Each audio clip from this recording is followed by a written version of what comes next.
Welcome to Shri చక్ర news బులెటిన్ల ముందుగా headlines. భవిష్యత్తును తీర్చిదిద్దే గురువులందరికీ ఉపాధ్యాయ దినోత్సవ శుభాకాంక్షలు. మంత్రి పొన్నం ప్రభాకర్.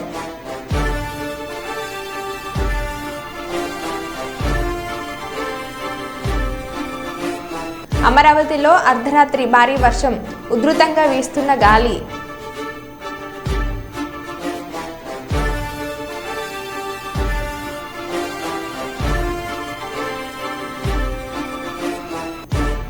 ఆపదలో ఉన్న వారికి అండగా నిలుస్తాం. సోను సూద్.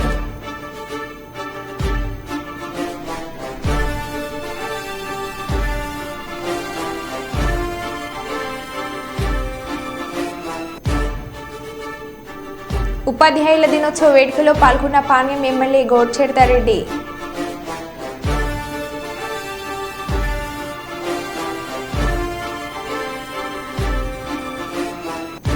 వరద పరిస్థితులపై మీడియాతో ఉప ముఖ్యమంత్రి పవన్ కళ్యాణ్.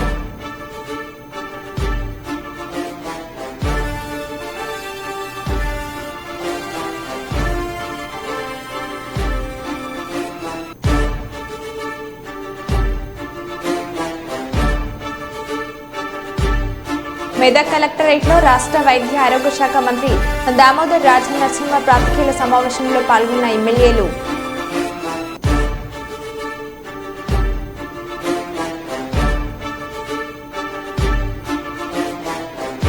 దర్జాగా దొంగతనం, బంగారం షాపులో భారీ చోరీ.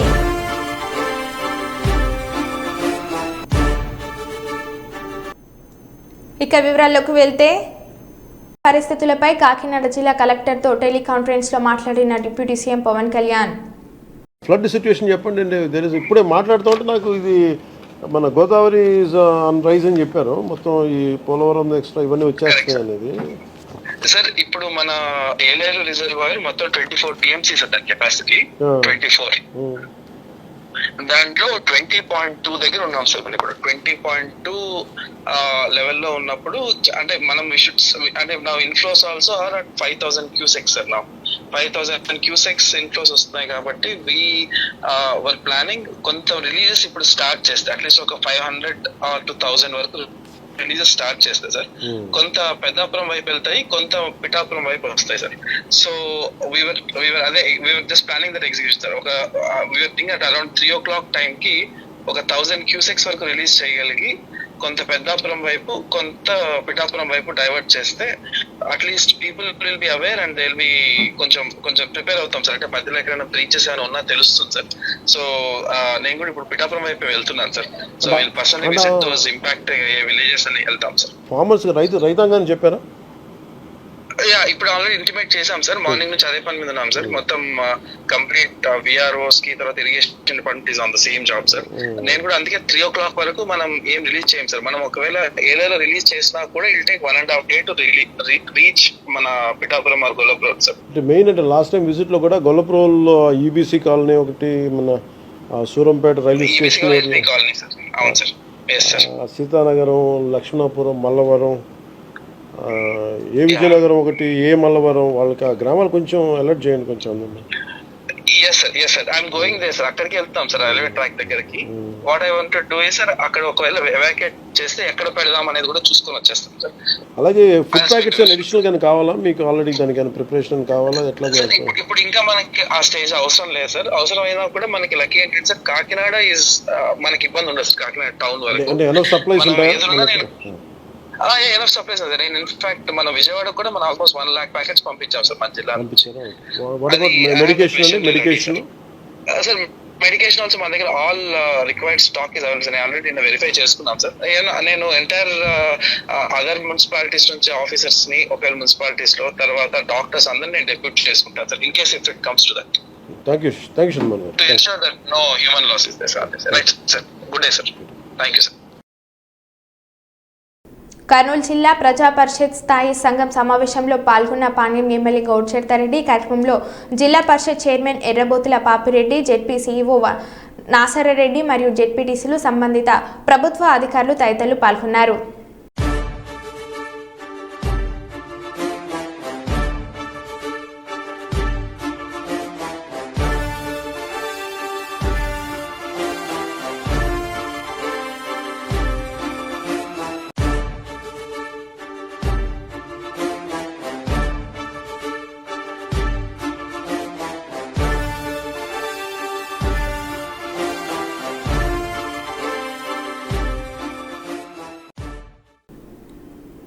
రాష్ట్ర ప్రభుత్వం పంపించిన ఫైర్ శానిటేషన్ మున్సిపల్ సిబ్బంది కలిసి తమ ఇల్లు మొత్తం శుభ్రం చేశారని సంతోషం వ్యక్తం చేస్తున్న విజయవాడ వరద బాధితులు.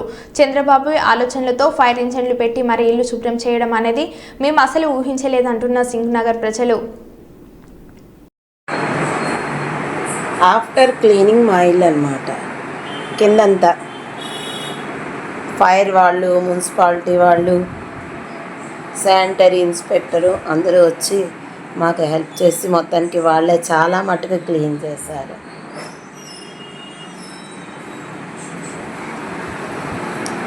ఇందాక ఎంత లెవెల్లో ఉందో పాపం, అసలు మేము ఎలా చేసుకోవాలా దేవుడా అనుకున్నాం. అలాంటిది మాకు చంద్రబాబు నాయుడు గారు ఇందాక ఇలాంటి ఐడియా కూడా వేసి ఇళ్ళ వాళ్ళందరినీ కూడా, మునిగిపోయిన ఇళ్ళ వాళ్ళందరినీ కూడా ఆ ఇల్లు క్లీన్ చేసేలాగా ఐడియా తెచ్చుకుని మమ్మల్ని అందరినీ రక్షించడమే కాకుండా ఇంత హెల్ప్ చేసినందుకు చాలా చాలా థ్యాంక్స్.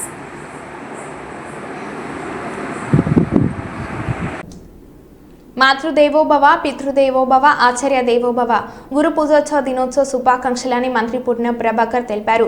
ఈ దేశ ఆస్తిని, తెలంగాణ రాష్ట్ర ఆస్తి భవిష్యత్తును తీర్చిదిద్దే గురుతర బాధ్యత గల వృత్తి మీది మీ అందరికీ విజ్ఞప్తి చేస్తున్న తెలంగాణలో విద్యను అందించే గురువులు అందరూ భవిష్యత్తులో తెలంగాణను దేశంలోని అగ్రగామిగా నిలబడే విధంగా శ్రమించాలని ఉపాధ్యాయుల దినోత్సవం సందర్భంగా మీ అందరికీ ప్రత్యేక శుభాకాంక్షలని అన్నారు. మీరంటే అపారమైన గౌరవం తల్లిదండ్రులకు ఉంది. గౌరవప్రదమైన వృత్తిలో ఉన్న మీ అందరికీ గురు పూజోత్సవ శుభాకాంక్షలు తెలుపుతున్నానని అన్నారు. విజ్ఞప్తి చేస్తున్నా, తెలంగాణలో విద్యను అందించే గురువులందరూ భవిష్యత్తులో తెలంగాణ దేశంలో అగ్రగామిగా నిలబడే విధంగా శ్రమించాలని ఈ గురు పూజోత్సవ దినోత్సవం సందర్భంగా మీ అందరికీ నేను ప్రత్యేక శుభాకాంక్షలు. మీరంటే అపారమైన గౌరవం తల్లిదండ్రులతో, మీరంటే ఒక గౌరవప్రదమైన వృత్తిలో కొనసాగుతున్న మీ అందరికీ ఈ గురు పూజోత్సవ దినోత్సవ సందర్భంగా నా శుభాకాంక్షలు తెలియజేస్తూ మీ పొన్నం ప్రభాకర్. శ్రీశైలం గేట్లు మూసివేత. ఎగువ నుంచి వస్తున్న వరద తగ్గుముఖం పట్టడంతో శ్రీశైలం డ్యామ్ ట్రస్ట్ గేట్లను అధికారులు మూసివేశారు. 2 ఏళ్ల తర్వాత ఏడాది జూలై 29న శ్రీశైలం డ్యామ్ ట్రస్ట్ గేట్లను ఎత్తివేసిన అధికారులు ఆగస్టు 12న క్లోజ్ చేశారు. మళ్లీ 28న ఎత్తి నేడు మూసివేశారు. ప్రస్తుతం జలాశయంలో నీటి మొత్తం 883.70 అడుగులు ఉండగా ఇంట్లో 1,43,119 క్యూసెక్కులుగా ఉంది. విద్యుత్ ఉత్పత్తి కోసం నీటిని విడుదల చేస్తున్నారు.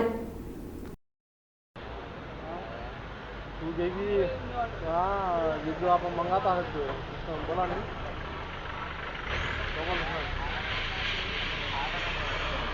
हमें हाँ कहाँ खाती बोले हमारे कौन लगा देते हमारे कौन लगा देते हाँ जी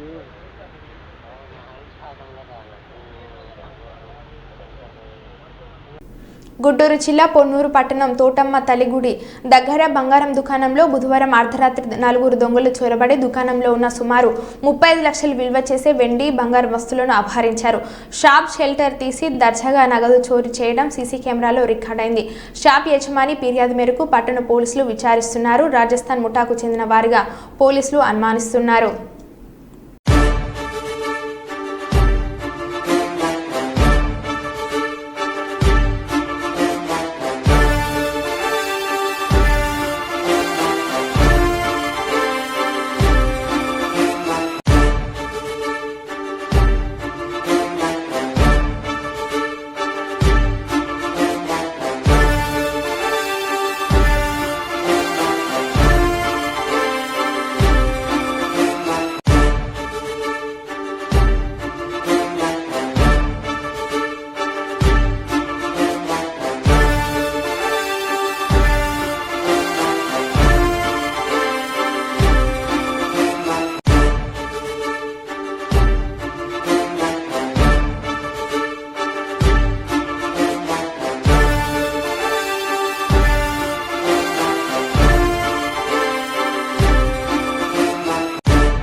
విద్య, వైద్యం, వ్యవసాయం, రుణమాఫీపై సమీక్ష చేశాం. ప్రమాణాలతో కూడిన విద్యను అందించాలని, అసంపూర్తిగా ఉన్న సబ్ సెంటర్లను పూర్తి చేసేందుకు చర్యలు చేపట్టాలని, ఏరియా హాస్పిటల్స్లో బెడ్ల సంఖ్య పెంచేందుకు కృషి చేస్తున్నట్లు రెవెన్యూ దరఖాస్తులపై సమగ్రంగా విశ్లేషించాలని చెప్పారు. మెడికల్ కళాశాలకు సంబంధించిన అప్పీల్కు వెళ్లాము, వస్తుందని ఆశిస్తున్నామని వివరించారు. పేదలకు విద్య ఎంతో ముఖ్యమని, అధికారులు క్షేత్రస్థాయి పర్యటన ఎంతో ముఖ్యమని, స్కూల్స్లో కనీస సామర్థ్యాలు పెరగాలని, ప్రభుత్వ పాఠశాలను బలోపేతం చేయవలసిన బాధ్యత సంబంధిత అధికారులపై ఉందని, ప్రతి నెల విద్యా వైద్యంపై రివ్యూను నిర్వహించాలని, విద్యా వైద్యానికి నిధులు కేటాయించడానికి నేను సిద్ధంగా ఉన్నానని వివరించారు. అమ్మాయిలు చదువుకోవాలని ఉన్న వారికి సౌకర్యాలు కల్పించే బాధ్యత ప్రభుత్వం పైన ఉందని, సామాన్యుని ఆరోగ్యం ప్రభుత్వంపై ఉందని, సాధారణ మనిషికి ప్రభుత్వ హాస్పిటల్స్పై నమ్మకం కల్పించేలా వైద్యం చేయాలని సూచించారు.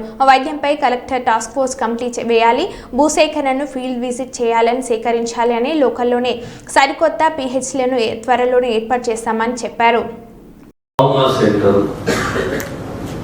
ప్రభుత్వ ఆలోచన ఏమున్నది అంటే మనకు హైవేలు విస్తరించబడ్డాయి. మనకు ప్రధానంగా 6-7 హైవేలు, పెద్ద హైవేలు. ఈవెన్ పేషెంట్లకు కానీ అందులో ఒక ఆర్ఓ ప్లాంట్ చేస్తాం. అట్లనే మెయిన్ గవర్నమెంట్ హాస్పిటల్లో బెడ్స్ అండ్ ఎంసీహెచ్లో కూడా బెడ్లు చాలా కూడా పాతవి కావడం వల్ల కొన్ని ఇరిగిపోయినాయి. ఫోటోస్ కూడా ఉన్నాయి నా దగ్గర. చాలా ప్రాబ్లమ్స్ సార్. ఇంకోటి ఎలక్ట్రికల్ ప్రాబ్లమ్. అట్లే మెయిన్ గవర్నమెంట్ హాస్పిటల్లో లీకేజెస్ ఎక్కువ సార్. ఇవన్నీ కూడా సెట్ కావాలంటే చివరికి మాకు మెడికల్ కాలేజ్ అయితేనే మా ఏరియాలో అందరికి కూడా బెనిఫిట్ జరుగుతుంది. ఆటోమేటిక్గా మెడికల్ కాలేజెస్ అన్ని వింగ్స్ వస్తాయి. కాబట్టి దయచేసి మీరు కలెక్టర్ గారు ఆ ఏవేవైతే అబ్జెక్షన్ చేసిరో వాటిని స్పెషల్గా అటెండ్ కావాలని కోరుతున్నాను సార్. ఈరోజు సమీక్ష సమావేశం నిర్వహించడం జరిగింది. ప్రధానంగా ముఖ్య శాఖలు హెల్త్, సీజనల్ డిజీజ్, ఆరోగ్య శాఖ ఏ రకంగా పనిచేస్తున్నది, సేవ చేస్తున్నది, ఎడ్యుకేషన్, తర్వాత వ్యవసాయ రంగము, రుణమాఫీ, రెవెన్యూ, రెవెన్యూ అప్లికేషన్స్, ఆ తర్వాత R&B, పంచాయతీరాజ్, ఇవన్నీ శాఖలపైన సుమారు 3 గంటల రివ్యూ, 2.5-3 గంటల రివ్యూ. ఈరోజు ముఖ్యంగా ఓ నిర్ణయం తీసుకున్నాము. ఒక టాస్క్ ఫోర్స్ని ఏర్పాటు చేయాలి మెదక్ జిల్లాలో 2 శాఖలకు సంబంధించి, ఎడ్యుకేషన్, హెల్త్. ఎందుకంటే సామాన్యునికి సంబంధించిన శాఖలు.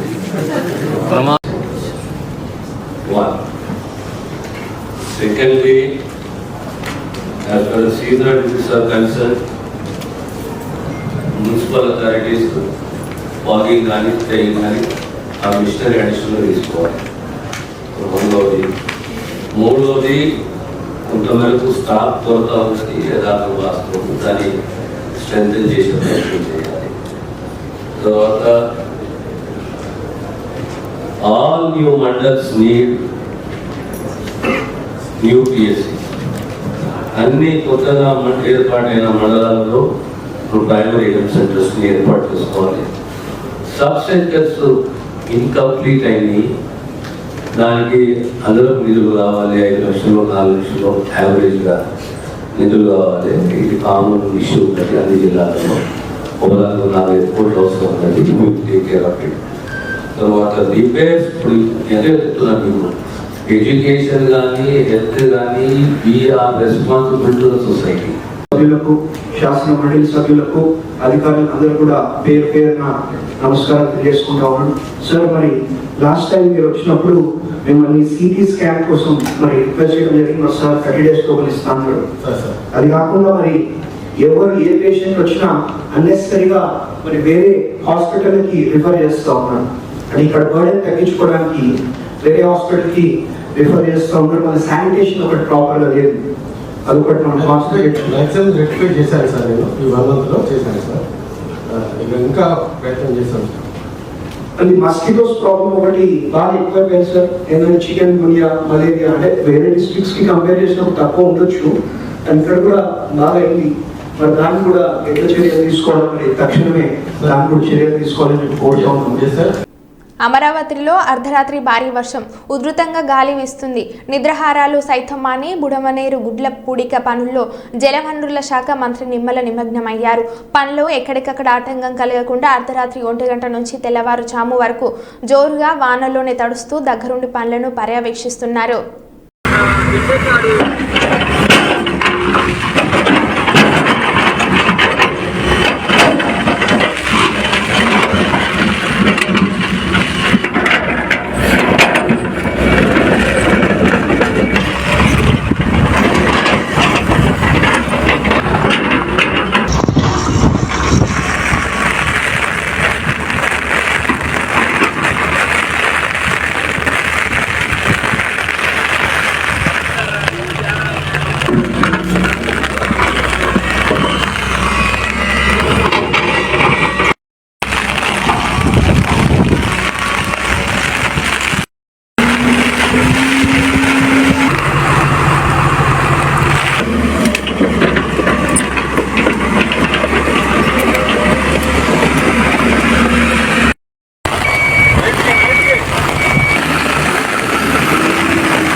బుడమేరికి ఏదైతే ఇటు లెఫ్ట్ బండ్ మీద 3 ఏదైతే బ్రీచెస్ 200 మీటర్ల పైబడి ఏదైతే పడ్డాయో, అదేవిధంగా అటు రైట్ బండ్ మీద 7 బ్రీచెస్ ఏదైతే పడ్డాయో, అదేవిధంగా ఏదైతే పులివాగు దగ్గర 3 బ్రీచెస్ ఏదైతే పడ్డాయో, మరి వెంటనే అందులో కూడా ప్రత్యేకించి ఈ లెఫ్ట్ బండ్ మీద ఉన్నటువంటి ఆ 200 మీటర్ల 3 బ్రీచెస్ని ఆ గండ్లను పూడిస్తేనే ఆ యొక్క సింగినగర్కి కానీ ఆ విజయవాడ పట్టణంలో ఉన్నటువంటి వరద ఉధృతిని తగ్గించవచ్చు. ఎన్ని సహాయ సహకారాలు చేసినా కూడా, బాధ్యతలు తీసుకుని మనం పని చేసినా కూడా ఈ గండ్లు పూడ్చకపోతే ఆ యొక్క సింగినగర్ కానీ ఆ యొక్క విజయవాడ పట్టణ ప్రజలకు కానీ ఉపశమనం ఇవ్వలేము అనేటువంటి ఉద్దేశంతో చంద్రబాబు నాయుడు గారు ఎప్పటికప్పుడు ఈ యొక్క గండ్లను పూడ్చడమే ధ్యేయంగా లక్ష్యంగా మాకు మానిటరింగ్ చేస్తూ, అదేవిధంగా నారా లోకేష్ బాబు గారు కూడా స్వయంగా ఈ గండ్ల దగ్గరికి వచ్చి ఆయన కూడా సూచనలు ఇవ్వడమే కాదు, ఏదైతే ఏజెన్సీలను కూడా ఎన్ని కావాలితే అంతమందిని పెట్టుకుని ఈ ఎంత ఎక్విప్మెంట్ కావాలంటే అంత ఎక్విప్మెంట్ కూడా ఆయన ఎప్పటికప్పుడు మాకు అందిస్తూ ప్రతి 1 అవర్ కూడా క్లోజ్ మానిటరింగ్ చేస్తూ ఉన్నారు. అందుకే ఈరోజు ఎంత వర్షం వచ్చినా గాలి వచ్చినా కూడా దాన్ని కూడా మేము తట్టుకుని ఎదుర్కొని ఏదైతే అధికారులు కానీ అదేవిధంగా ఏజెన్సీలు కూడా వాళ్ళ యొక్క సహకారంతో ఆ బుడమేరు గండ్లను యుద్ధ ప్రాతిపదిక మీద పూర్తి చేస్తూ ఎంఆర్ఓ వరంగల్ హస్తం సతీష్ అనే వ్యక్తి ఎంఆర్ఓని వడ్డీ వ్యాపార లైసెన్స్ రెన్యువల్ గురించి ఆశ్రయించగా అట్టిగత సర్టిఫికెట్లను పరిశీలించిన ఎంఆర్ఓ అవి నకిలీవిగా గుర్తించి పోలీస్ స్టేషన్లో ఫిర్యాదుగా ఎంఆర్ఓ ఫిర్యాదు మేరకు కేసు నమోదు చేయడమైంది. విచారణలో భాగంగా నేరస్తుడైన హస్తం సతీష్ జూలూరి చక్రపాణి దేశపేట వరంగల్కు చెందిన ఇంటి వ్యక్తి వద్ద ఉన్నాడనే సమాచారం మేరకు అక్కడికి వెళ్లి సతీష్ను పట్టుకుని విచారించగా సదరు హస్తం సతీష్ గత కొంతకాలంగా వడ్డీ వ్యాపారం చేస్తూ తన వడ్డీ వ్యాపారానికి సంబంధించిన లైసెన్స్ రెన్యువల్ గురించి జూలూరి చక్రపాణిని ఆశ్రయించగా అతను తహసీల్దార్తో సంబంధం లేకుండా సర్టిఫికేట్ ఇస్తామని తనకు తెలిసిన వరంగల్ కొత్తవాడకు చెందిన గోవింద్ సతీష్ కుమార్ వద్దకు తీసుకుని వెళ్లాడు. గోవింద్ సతీష్ కుమార్ దగ్గరికి గత కొన్ని సంవత్సరాలుగా జూలూరు చక్రపాణి మాన్యం సిద్ధియాలు కలిసి ఎవరైనా తన దగ్గరికి వస్తే వారికి నకిలీ సర్టిఫికేట్ కావాలి అని అంటే తయారు చేసి ఇస్తారంట. సదరు గోవింద్ సతీష్ ఇటీ ఫోర్జరీ డాక్యుమెంట్లను తయారు చేయడానికి టైలర్ స్ట్రీట్కు చెందిన సముద్రాల కిరణ్ కుమార్ అనే వ్యక్తి దగ్గర 15-16 సంవత్సరాల క్రితం రబ్బర్ స్టాంపులు తయారు చేసి వాటిని ఉపయోగించి ఫోర్జరీ డాక్యుమెంట్లను తయారు చేస్తున్నారు. ఇక్బాల్ గారి దగ్గరికి వెళ్ళి దాన్ని రినివల్ చేయడానికి అని చెప్పేసి అది ఇవ్వడం జరుగుతుంది.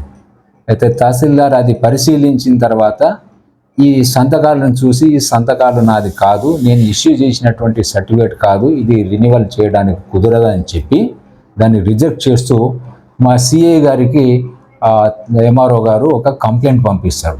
ఏది ఒక ఫేక్ సర్టిఫికెట్తోని మనీ లెండింగ్ ఈ పస్తం సతీష్ అనేటువంటి వ్యక్తి చేస్తున్నాడు, అతనిపైన చర్య తీసుకోండి అని చెప్పేసి ఇక్బాల్ తహసీల్దార్ గారు మా మటవాడ ఇన్స్పెక్టర్ గోపి గారికి ఒక కంప్లైంట్ పంపిస్తారు. ఆ కంప్లైంట్ మీద మా ఇన్స్పెక్టర్ అండ్ మా ఎస్ఐ సాంబయ్య కేసు నమోదు చేసి దీన్ని చాలా థరోగా ఇన్వెస్టిగేషన్ చేయడం జరుగుతుంది. సో ఈ ఇన్వెస్టిగేషన్లో భాగంగా ఇతన్ని పస్తం సతీష్ని మేము పట్టుకొని అతన్ని విచారించినాము. ఆ విచారణలో భాగంగా అతను చెప్పినటువంటి విషయం ఏంటంటే, ఇతను ఒక చక్రపాణి జ్యువెలరీ దేశాయిపేట అతను ద్వారా ఎవరు ఈయన గోవిందుల సతీష్ అనేటువంటి కొత్తవాడకు చెందినటువంటి వ్యక్తికి అప్రోచ్ అయ్యి ఒక సర్టిఫికెట్ కావాలని చెప్పేసి అంటే ఈ గోవిందుల సతీష్ ఒక నకిలీ సర్టిఫికెటు తహసీల్దార్ గారికి సంబంధించినటువంటి సంతకాలు ఫోర్జరీ చేయడము, తర్వాత తహసీల్దార్కి సంబంధించినటువంటి రౌండ్ సీట్స్ స్టాంప్స్ అన్నీ కూడా ముద్రలు వేసి ఒక దొంగ సర్టిఫికెటు త్రూ చక్రపాణి ద్వారా ఇతను తీసుకున్నట్టుగా మాకు సమాచారం వస్తుంది. సో దీన్ని కొంచెము డీటెయిల్డ్గా మేము ఎంక్వైరీ చేస్తే ఈ చక్రపాణి తర్వాత ఈ సతీష్ను మేము వీళ్ళని కూడా పట్టుకొని విచారిస్తే ఇతను పస్తం సతీష్కే కాకుండా ఇంకా నలుగురికి మరి ఫ్యామిలీ సర్టిఫికెట్ కూడా ఫేక్ సర్టిఫికెట్ కూడా మరి ఫోర్జరీ ఎంఆర్ఓ గారి ఫోర్జరీ సంతకాలతోని ఇష్యూ ఇచ్చినట్టుగా మా విచారణలో తెలుస్తుంది. ఎవరు ఖాజా మహమ్మద్ అజారుద్దీన్ మండి బజార్కు చెందినటువంటి వ్యక్తి కూడా ఒక ఫ్యామిలీ ఫేక్ సర్టిఫికేట్ తీసుకుంటారు. అదేవిధంగా సయ్యద్ సాబీర్ కాజీపేట్ ఇతను కూడా ఒక ఫ్యామిలీ ఫేక్ సర్టిఫికేట్ తీసుకుంటాడు. అదేవిధంగా దామోదర్ ఈయన బ్యాంక్ కాలనీ ఇతను కూడా ఒక ఫ్యామిలీ ఫేక్ సర్టిఫికేట్ వీళ్ళ దగ్గర తీసుకుంటాడు. అదేవిధంగా కమలాకర్ ఎనుమామలకు చెందినటువంటి వ్యక్తి ఇతనికి యాక్చువల్గా ఇందిరమ్మ హౌస్ సైట్ గతంలో తహసీల్దార్ ఇష్యూ చేయడం జరుగుతుంది. అయితే ఆ సర్టిఫికేట్ ఎక్కడో మిస్ అవుతుంది, పోగొట్టుకుంటాడు. సో సేమ్ సర్టిఫికేటు కావాలి అని చెప్పేసి త్రూ ఈ చక్రపాణి ద్వారా మరి ఈ గోవిందుల సతీష్ దగ్గరికి వెళ్తే మళ్ళీ సేమ్ గతంలో ఏదైతే తహసీల్దార్ ఇష్యూ చేసినటువంటి ఇందిరమ్మ హౌస్ సైట్ సర్టిఫికేట్ ఏదైతే ఉందో సేమ్ అదే మాదిరిగా ఒకటి తయారు చేసి ఫోర్జరీ సంతకాలతో ఇవ్వడం జరిగింది. సో ఇది గత కొంతకాలంగా ఇది జరుగుతూ ఉన్నది. దీంట్లో మెయిన్ ఏంటంటే ఈ గోవిందుల సతీష్ అనేటువంటి వ్యక్తి ఎంఆర్ఓ ఆఫీసులో ఒక ఎంప్లాయీ లెక్క చలామణి అవుతూ వీళ్ళందరినీ కూడా మరి కొంత డబ్బులు తీసుకొని మరి ఇవన్నీ కూడా ఫేక్ సర్టిఫికెట్స్ ఇచ్చి మోసం చేయడం జరిగింది. ఈరోజు మొత్తం 8 మందిని ఎవరైతే ఫేక్ సర్టిఫికెట్స్ తయారు చేసినటువంటి వ్యక్తిని అతని యొక్క మీడియేటర్స్ను అదేవిధంగా ఈ సర్టిఫికెట్స్ ఎవరైతే తీసుకున్నారో అందరినీ కూడా మొత్తం 8 మందిని ఈరోజు అరెస్ట్ చేసి మరో బులెటిన్లో మళ్ళీ కలుద్దాం. Stay tune.